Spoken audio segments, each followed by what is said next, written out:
Okay, welcome to our second introductory video. Our second introductory video is called Giving Feedback. Once again, this is Thinking Like a Geographer, an AP Human Geography test review. Once again, one of the important ideas of doing things online is to allow for lots of people to be involved in the process and lots of people to be available to give positive feedback, criticism, constructive things to help us grow and improve. And so you'll be able to have lots of eyes looking at your writing and looking at your work and being able to help you, give you suggestions and guide you towards improvement. Once again, this is where being active participant and allowing yourself to be critiqued and critiquing others is very important. So let's talk a little bit about giving feedback. All right. First of all, none of us are perfect. We all struggle with writing. We all struggle with the learning process and certain things. If we were perfect, we wouldn't need to learn anything. So we all have room to go and improve, and that's a very important thing to remember as we're moving forward throughout this entire online review experience, is that we're doing this to improve and get better.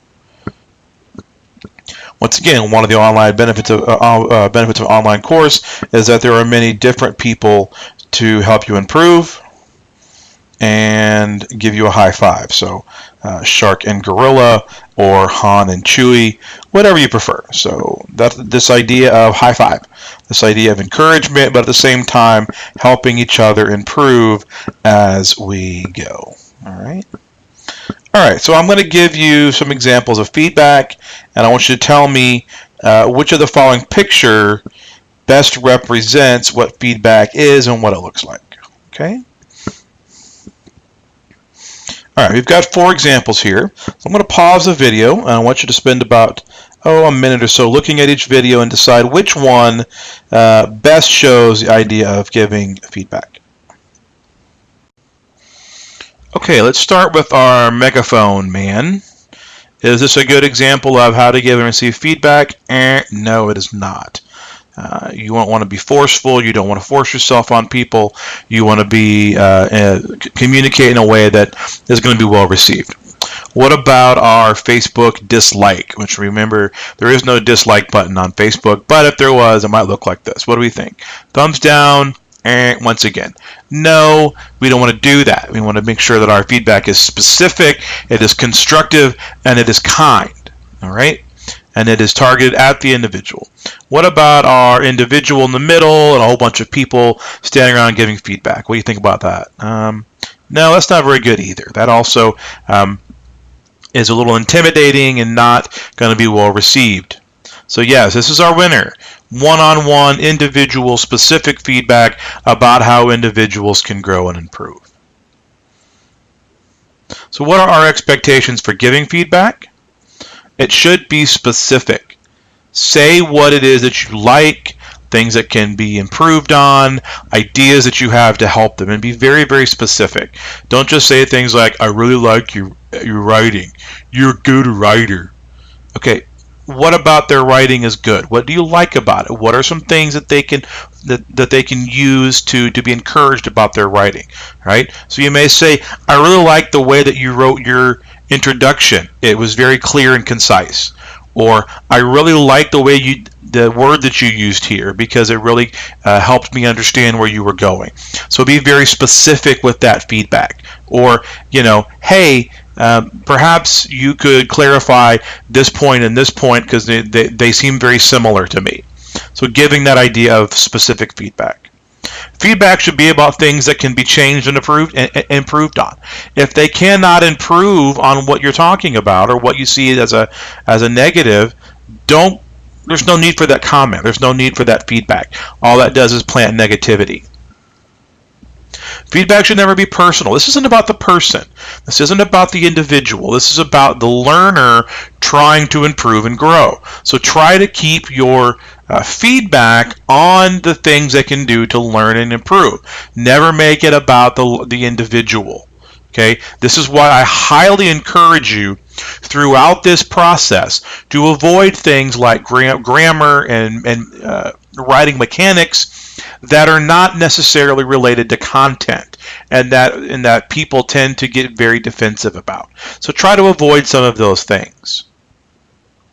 Feedback should point out what a student does well as areas of growth. We are always, as human beings, very good about giving critical feedback, about saying things that are wrong or we don't like or things that could be improved. We struggle sometimes with those positive things, with those things that people do well. We want to make sure that we're doing both of those throughout this process.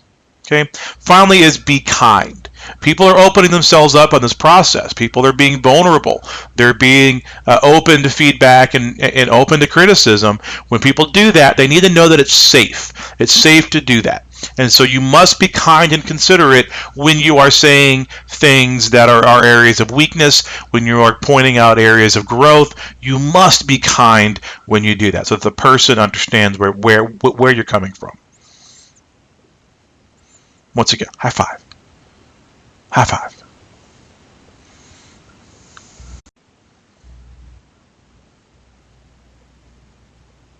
All right. High five. Everybody, internet high five me? All right, right on, bro. All right. Expectations for receiving feedbacks. When you are receiving feedback, when someone is giving you suggestions about how to improve and what to do and how to be a better writer, what should you do? Assume good intentions, okay? And assume that the person on the other side of the screen or the other side of the internet from you is not out there to hurt you. They're out there to help you.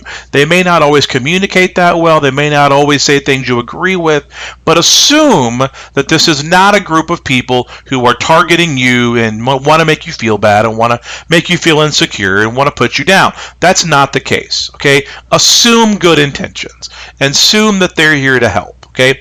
Sometimes when we hear things that we don't want to hear, even though they may be true, and sometimes we get defensive and we internalize those things. Don't do that.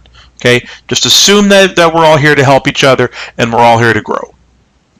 Thoroughly consider the feedback. So don't just hear what you want to hear. Take in the feedback that you want or you like and dismiss the others. If you get feedback, consider all of it. Consider everything. You don't have to do it all. You don't have to follow through on it all. You have to decide what feedback to follow up on. But you need to be honest about that process. You need to be truthful with yourself when looking at feedback and not say, oh, well, I do that well. Think very hard and consider what you're saying and what you're writing and what that feedback is before you make that decision. All right, Taco and Pizza says, high five.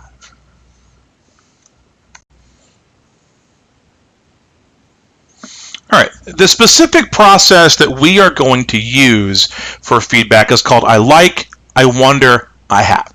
This is a fairly well used process for giving and receiving feedback. I learned this from the Buck Institute for Education. I want to give props to the Buck Institute for helping me learn this. When we were developing curriculum for our project-based learning school, we learned this process of I like, I wonder, I have. I've taught it to my students. We've used it for a while now, and it's been a really good tool to help learn these things. So first is the I like section. Is the place where you give positive feedback on what the writer did well. Always do this section first. Always start with the I likes. It's always nice to hear that first. People are always more open to hearing some weaknesses if they've already been told that what they've done well, because then they're also putting aside some of those feelings that you're out to get them. All right? But once again, be specific, be considerate, be constructive, and be kind.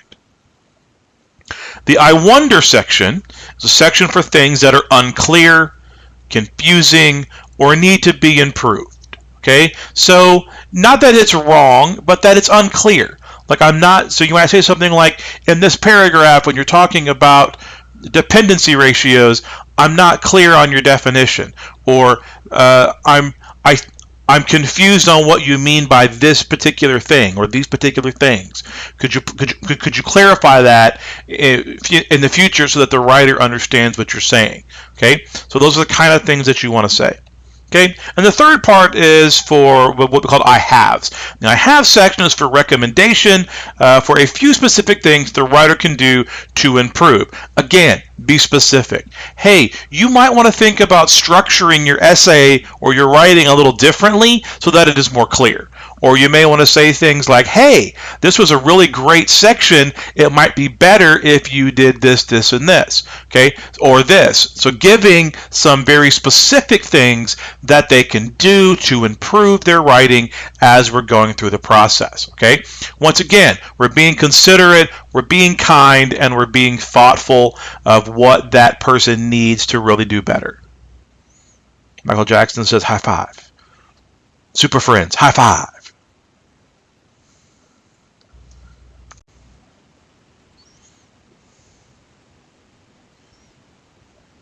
This is the form, the format we're going to use. This is the form. It has 5 questions there that you can use to structure your feedback, to give thoughtful responses to others who are writing. You can see there's an I like, there's an I wonder, and there's an I have section. And you'll notice that we've given you lots of room to write in those sections, so we expect you to use complete sentences and kind of be very to explain a lot. So don't just say good thesis. Say, here's why your introduction was good, blah, blah, blah. Or here is something you can do to improve this section. Or I was confused about this. And give good feedback.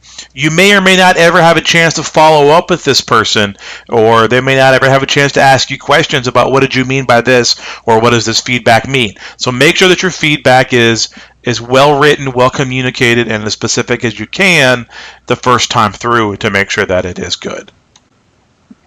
All right. So that wraps up this particular introductory video on feedback and how we're going to do that and its importance.